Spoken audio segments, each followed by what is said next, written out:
Okay, we're recording and I'm sharing my screen. Just give me a quick thumbs up if you can see my screen. Cool, nice. Okay, so yesterday we talked a little bit about domain models and trying to get through this process of converting user stories into something that represents the story in the format of objects and messages. We're trying to figure out how we bring these nebulous or vague human requirements and words into something that we can use to develop a software program in using objects and messages. And so the technique we went through yesterday used a table to help us structure our thinking. And we use objects and messages, properties and outputs to sort of like think about the user stories. So I'm going to do the same thing, and I'm going to work my way through just probably to begin with the first couple of stories, and then maybe we'll take a break, questions, and then I can either continue or we can stop it there. So that's the process that I want to do with everyone.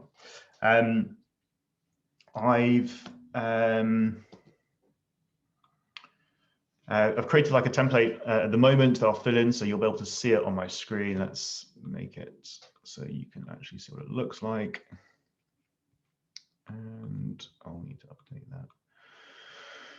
Cool. So this is what I'm going to fill out. There's another column here for context that I'll explain at some point. I mentioned it the other day just to help separate out different code paths for functions. So these are the two user stories I'll focus on. It's quite simple. You've probably already done this, but you'll hopefully see the approach that I take. And again, note down anything that you find useful, different to your approach, confusing, and then let's discuss it afterwards.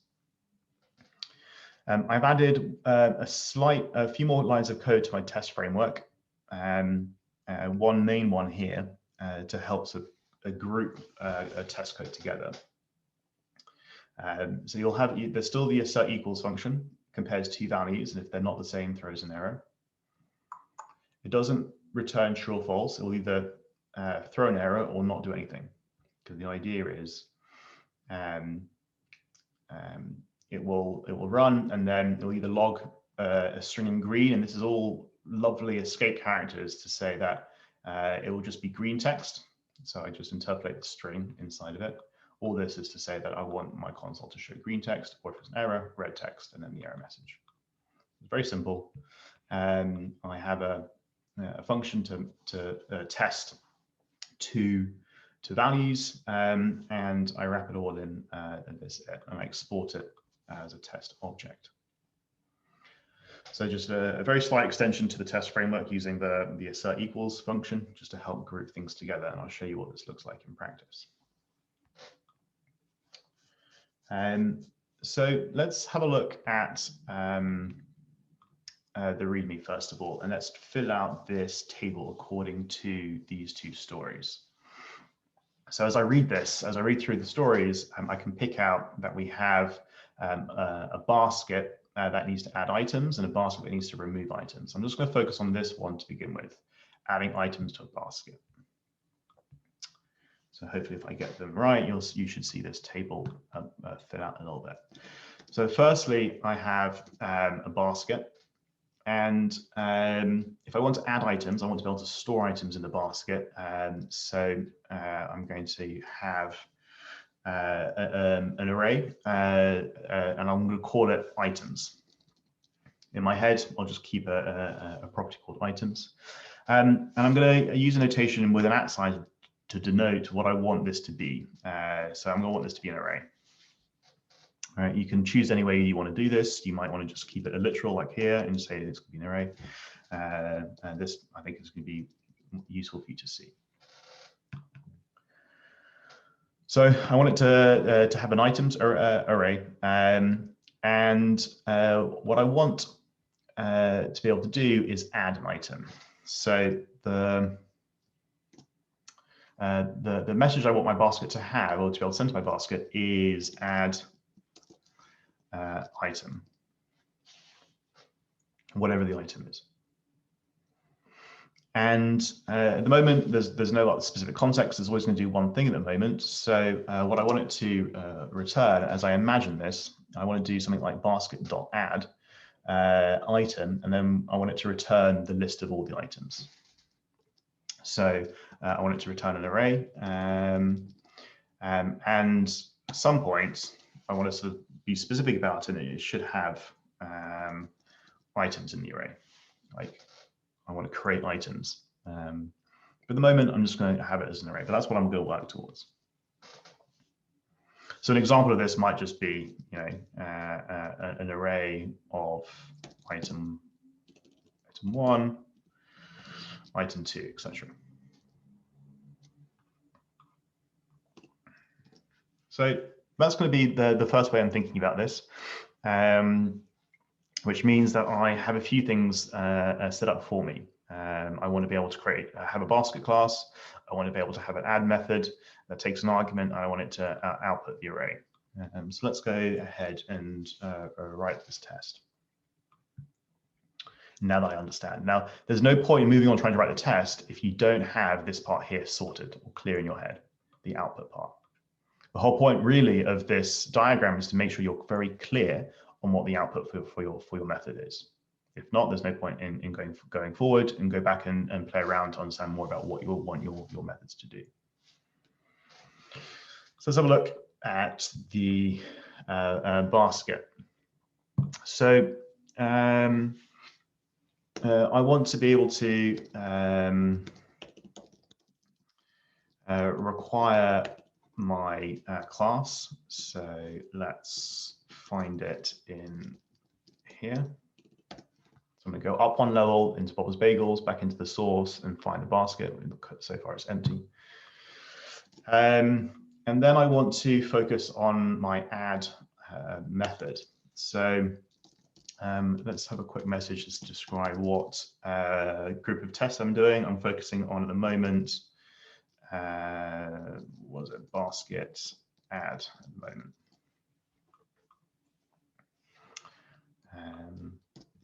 So if I use my test framework, the way that I'm going to use it is I'm going to use my it function, and I'm going to do something like it's exported through test, so test.it.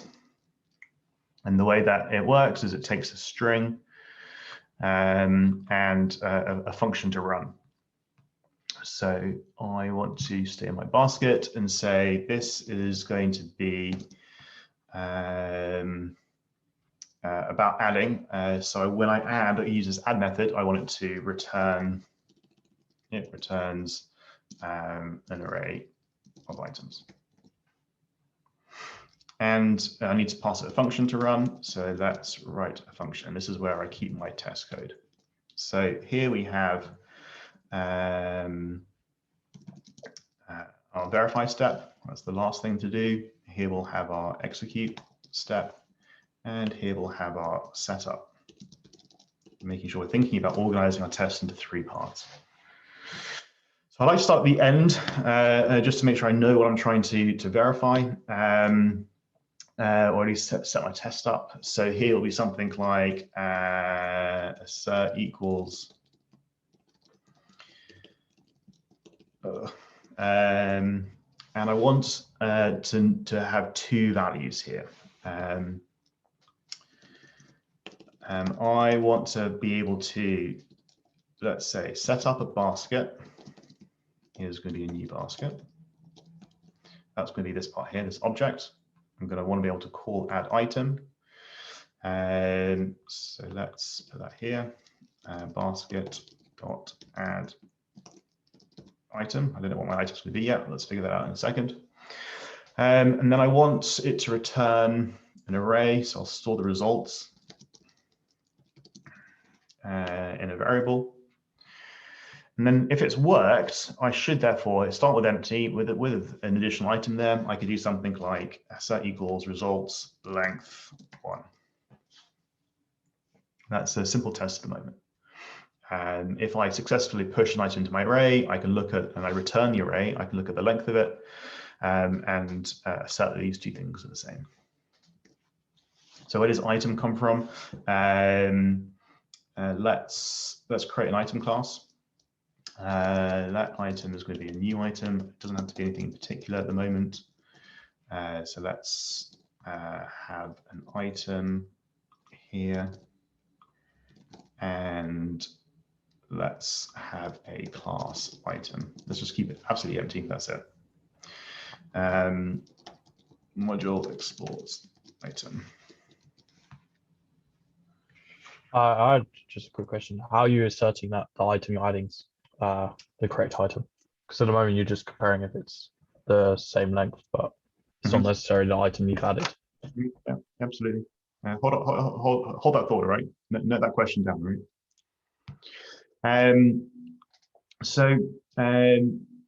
Here so far, I've had my basket, have my item. I still haven't written any source code for my basket. I kind of jumped ahead a little bit with the item.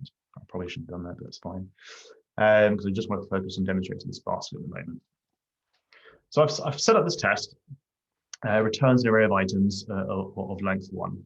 And now I'm going to run it and see what the fail message is. So let's have a look.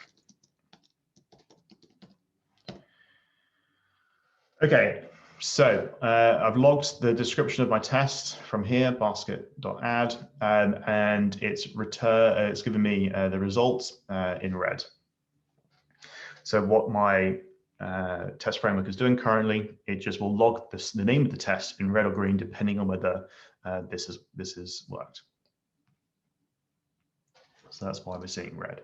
So I want to get it to green, right? Raise to green. So let's have a look. The error message specifically says it's not a constructor because it has no idea what it is because I haven't written my basket yet. That's what it should be saying at the moment. So let's go ahead and now write my class.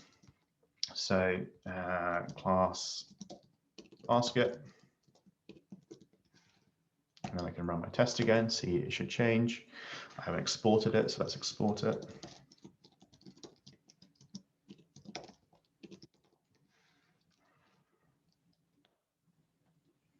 Cool, now it says, and my error message has changed. It says the add is not a function because I haven't written my add function yet. So this helps give me information about what I need to do next. So let's write, in order to solve this error, let's add an add method, add item, and I need to be able to push into a currently existing array. So I'm going to come back and write my constructor.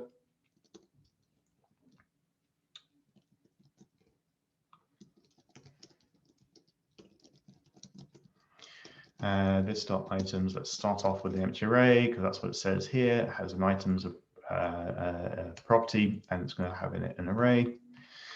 And when I add items, I want to return this dot items, but in order to make it pass, at the moment this won't pass. It just gives me an error because I haven't pushed anything into it yet. Let's make that work by going this dot items push item. So you can see now that test is passing. So I've tried to write the minimal amount of code for this to make my test pass. And let's have a look at the test again.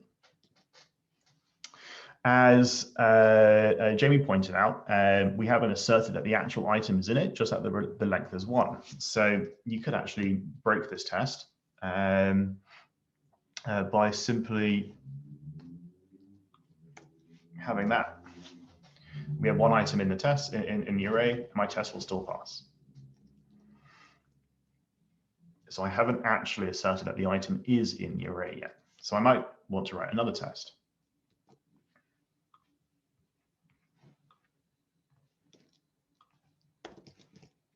So I'll have still keep it, make sure there's only 1 item after I've pushed it. But this test, it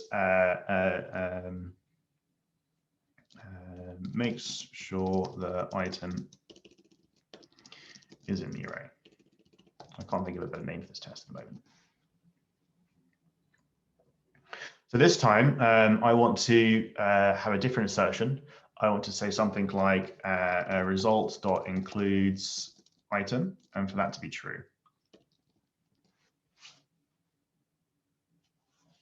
So I'm asserting that the item is in this array.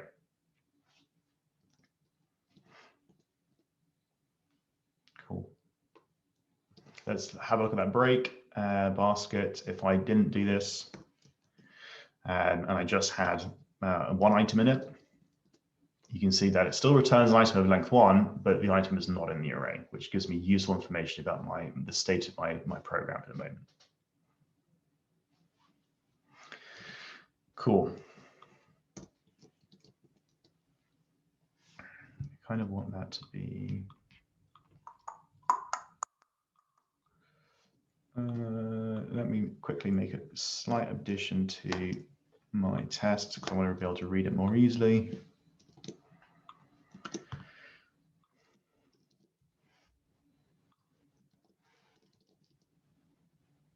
All right, I've just given a little bit more space, maybe a little bit too much space, but it's fine. Just so I can sort of group them under. This is all about the add method and sort of like different parts for it. Okay, so that's so far this test so far done. We could probably find a few more edge cases to cover, but I'm happy with that for the moment. So let's move on to the next one. So let's go back to the README and have a look at the remove item from my basket. So let's have a look. We're still using the same basket, the same object, the same properties, and let's add a different message. 1, 2, 3, 1, 2, 3. So let's have a look at remove item. And I want this to do the same thing, really.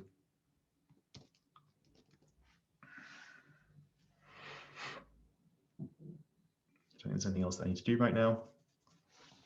So I'm going to keep that as my, I guess, I'm going to put like a little done column. No, that's fine. Let's have a look at the spec again. So let's add a new group. Basket.remove. And I'll just write out it again. So this one, test.it removes an item. Let's say returns an array of items first. We'll probably mirror exactly the same thing. We'll make sure that it returns an array and then make sure that item is not in the array. So 2 tests for each. Let me make this a bit bigger so we can see. And then we have our setup. So here for the remove, I want to create, so let's copy these steps. This is common setup. And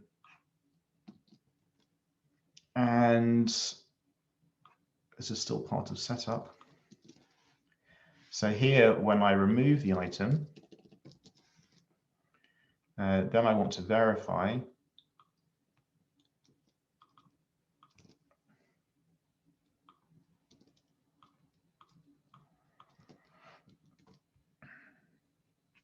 and here I want to make sure the result length is 0. That's the first one.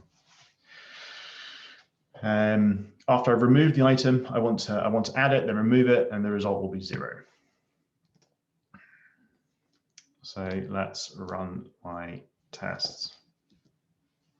So add still passing, remove has a failing test, remove is not a function, so let's go and solve that. Remove item. Cannot read property length or undefined because it's not returning anything at the moment. So let's make sure I return list of items. Cool, now I just get to the error because I haven't actually executed any logic yet. So now I need to have a look at this. So in order to remove items from specific positions in arrays in JavaScript, I have to find the index first and then use the splice method. So let's do something like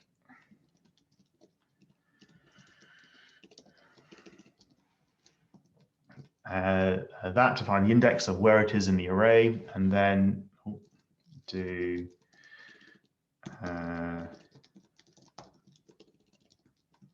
think I have to do something like index 1. Find the index and then remove one element in that starting index. Return this items. Cool. Returns an array of items. I need to make sure I go back and add another test case to make sure that the item is no longer in it. So let's go back to the basket spec. Let's grab this and write another test. Make sure item is not in array. Same setup, create my basket, create my item, add the item to the basket. If I remove it, I want to make sure that includes item is now false. So that should work. Cool.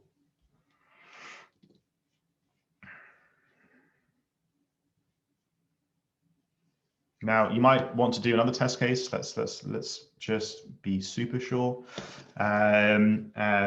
Make sure specific item. This is a bit of a redundant test, but if you want to have a look at it, it's fine. Maybe I want to create 2 items and ensure that if I add both item 1 and item 2, and if I want to remove the first one, remove item 1, that item 1 is indeed no longer there, rather than just removing like the last one that I've added.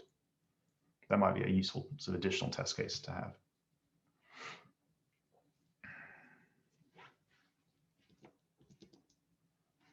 Cool.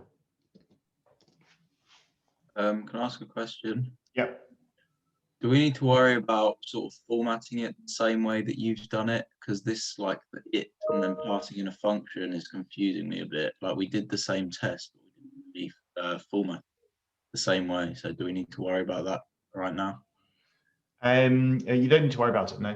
I'm doing this as a slight extension to the test framework. So you probably have this, and there was some options for you to think about extending it yesterday and today, even this week. I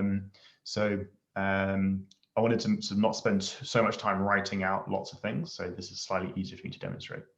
All right, cool, thanks. I would encourage you to sort of have a look at how this works, because I think it's got some interesting, useful things. But otherwise, don't worry about it. Yeah. All right, yeah, thank you. Cool. The main part, as you already pointed out, is just the stuff inside of here.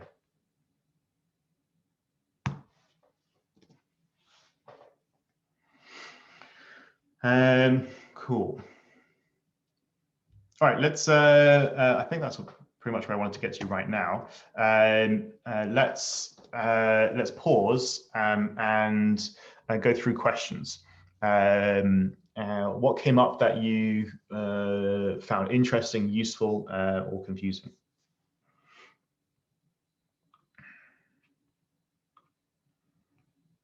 Would it be useful if we spend like 5 minutes sharing on the mirror board, or do you want to just like share verbally?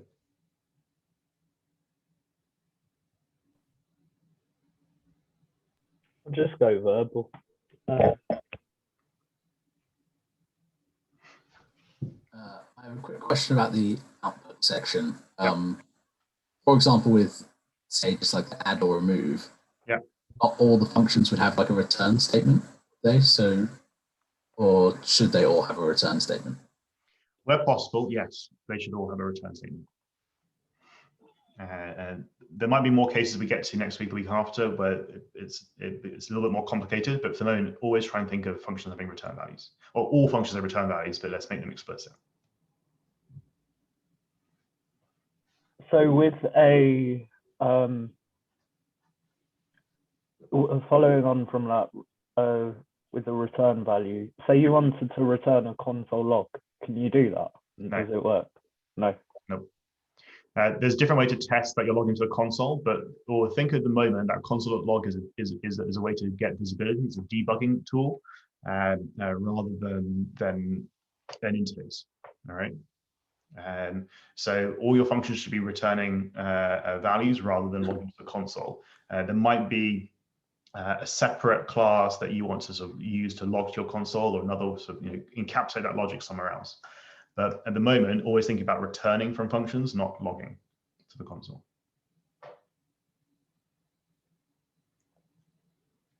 And I guess later on we'll come on to like displaying stuff to like the user, I guess. Well, in that case, we have to think about an interface, whether it's on the command line or whether it's on the web interface or the other interfaces. So the first one we'll have a look at will be the command line. How do we interact with it straight from the command line? And then we'll move on to web interfaces. Thank you.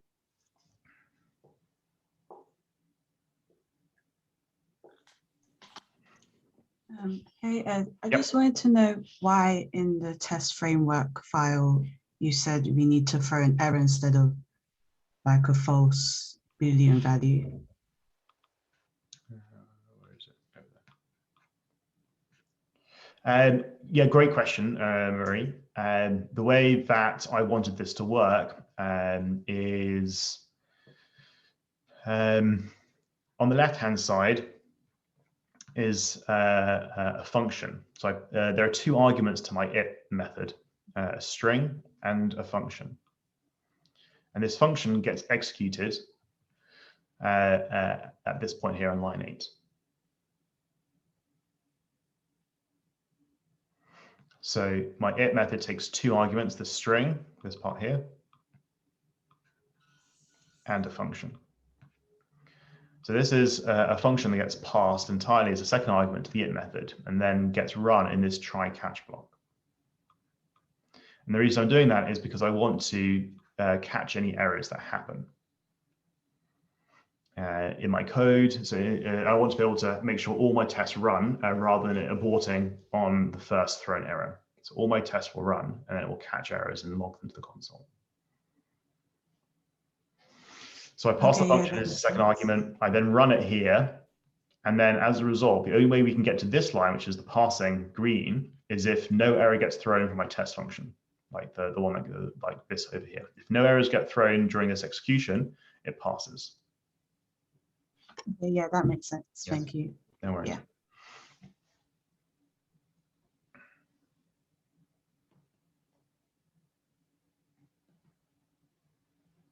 So the error.stack, does that mean it's just going to console.log all the errors that came up? Exactly. So everything that you see, let's break a test.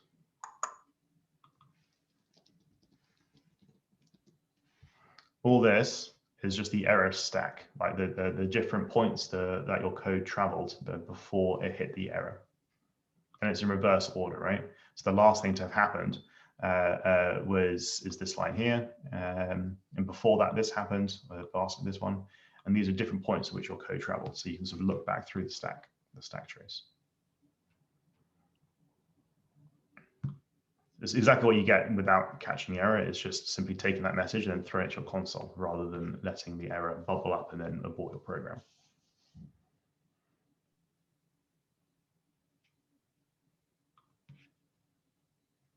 In the same way that you can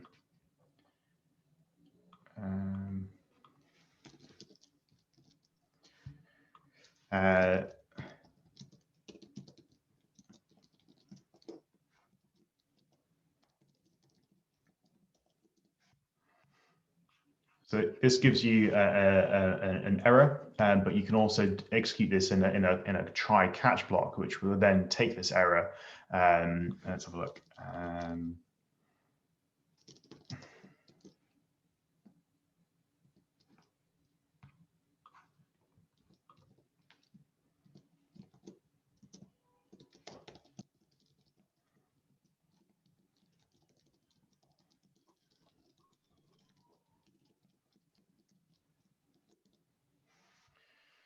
So what just happened here, we caught the error, so it's no longer uncaught. And so we executed that line in a try catch block. So we tried some code and then we said, any errors that happen, catch them. And then we have access to the error message. Or in this case, we wanted to try it again. I can't do the whole thing again.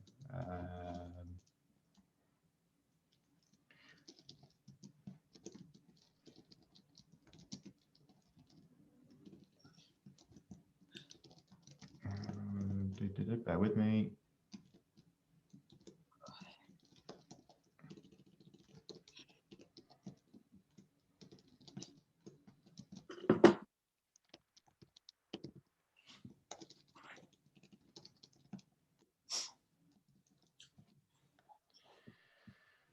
This gives you the stack trace, so the preceding lines of code that your program went through before it gets to the most recent thing. So this sometimes can be useful to read, so that's why I included it here. I don't know whether that helps give you more context. Yeah, that helps. Thank you. Yeah.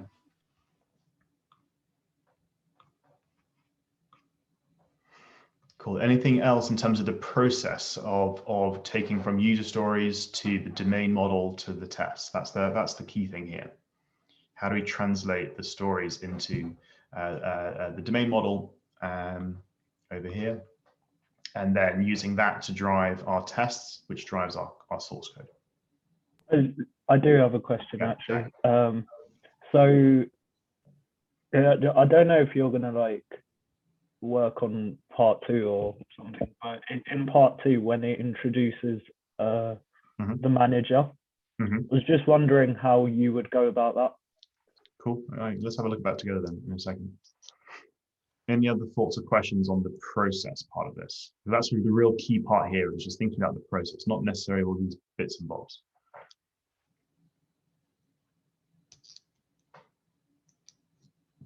Bits and bobs, bagels.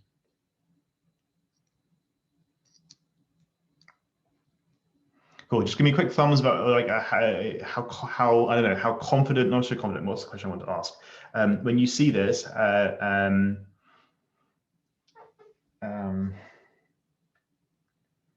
guess what I want for me, the outcome of this is you have a good picture of the process of going from it. So I guess that's the question I want to ask yourself, like how good of a picture do you have of the process of going from user stories to domain model to writing your tests?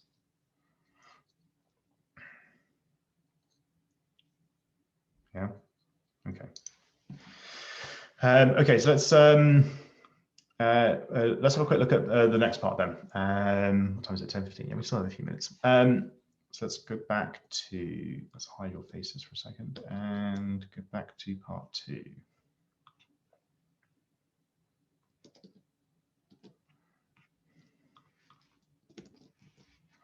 Okay, part 2. As a member of the public, so that I can not overfill my small bagel basket, I'd like to know when my basket is full.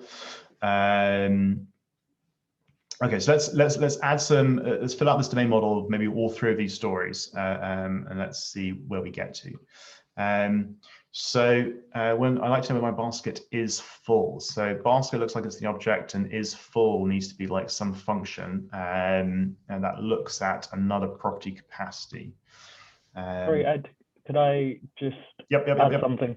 So my reasoning for this question was mainly because it's a new user of the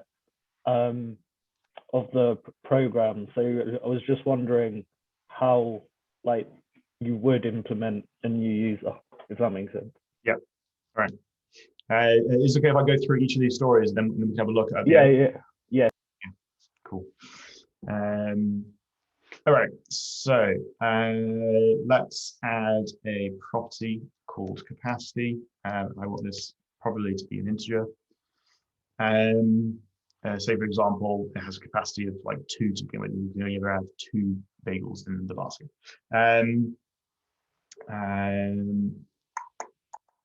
What else do I want to have? Is another message called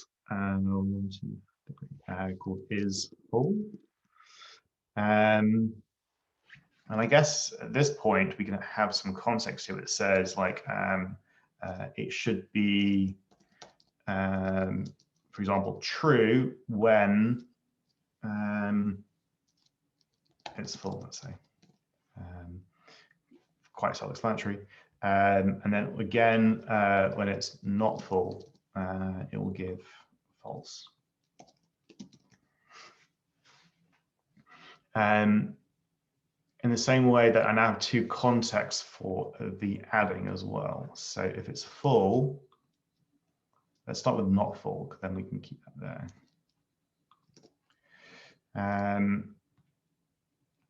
I want to return that, and then let's add in, let's try and add in this line. Can I just do that right there? Is full. I want it to return a message that says, let's say a string that is, sorry, basket is full.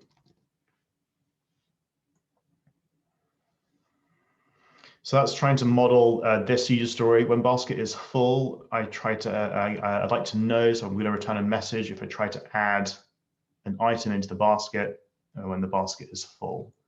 So the context here, if when I try and add item, it's full, I'm going to give back a string. If it's not full, I'll give back an array.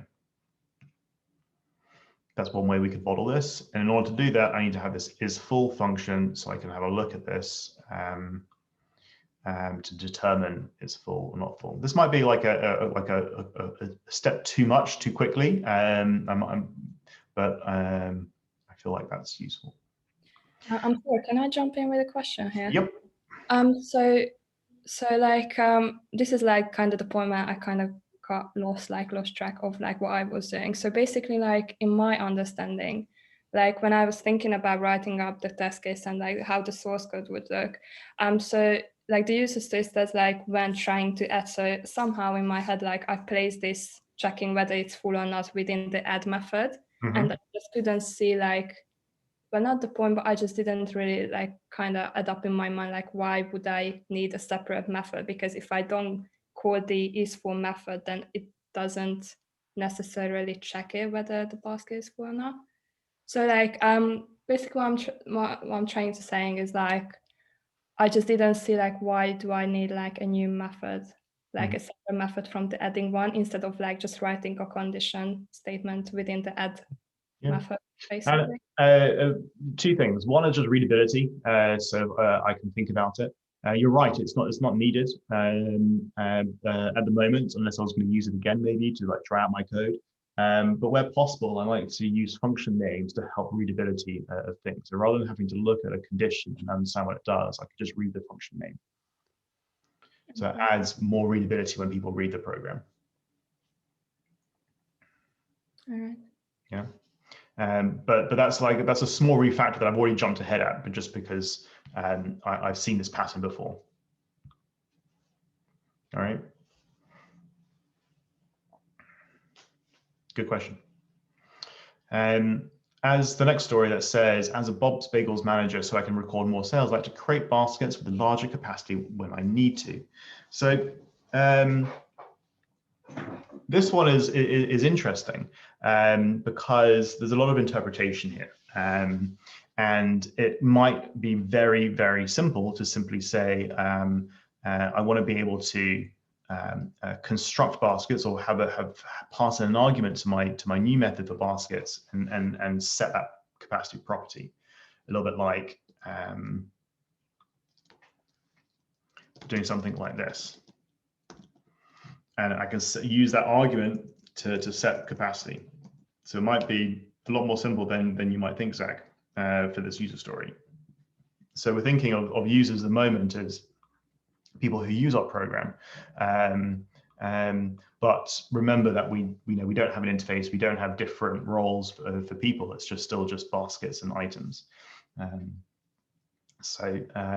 Sometimes there's a danger to model like too close to reality, and we want to just focus on objects and messages and what's the simplest way to do these things. But if you went ahead and created a whole new class for like a manager and whatnot, like that sounds fun, and don't worry about it too much. But in the way that I want to model this, I'm just going to be able to create baskets with an argument. I think that's going to be the simplest way. And I'll store this as like the property capacity. So I think that's all I want to be able to do for this story. And then the next one, I'd like to know if I try to remove an item that doesn't exist in my basket and try and add an item with the same ID. Cool. So we need to have a couple more things. When I look at this basket or this user story, I have a look at my remove. It looks like I have another context here. So the first one is exists in basket. And then the next one, if I try and do that, I don't need capacity again. And I don't need remove item again.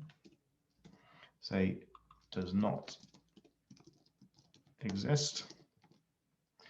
In basket, then I return a string. That's going to be like, sorry, item not in basket.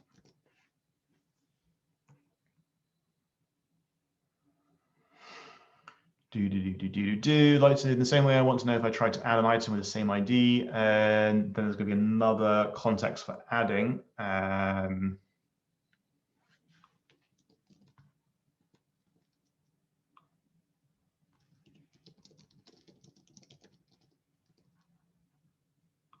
Okay, string, sorry. Item already in basket. Cool. All right. How does that look at the moment? Oh, I need to do item. So hold on. There's also, I guess now another object, item, which has an ID, something like this. And the ID should be an integer.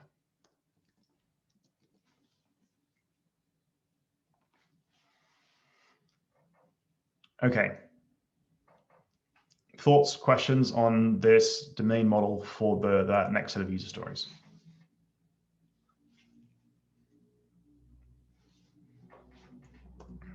Can't see anyone's faces.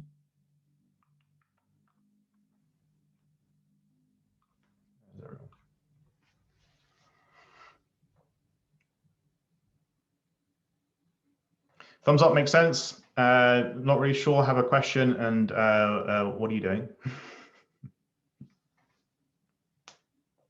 Yeah, cool. All right, let's stop the screen share at this point in time. There we go. Stop share, and I'll upload that so you can have a look at that, and I'll share that code that I've written.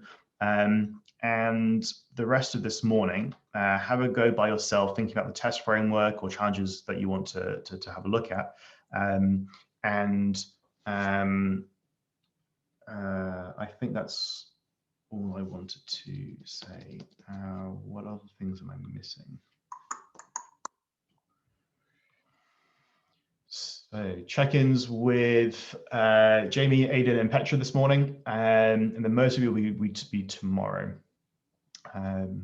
So just jump into the coaches channel on Discord at the time. Jamie is 11:30, Aidan 11:50, and Petra at 12:10 before lunch.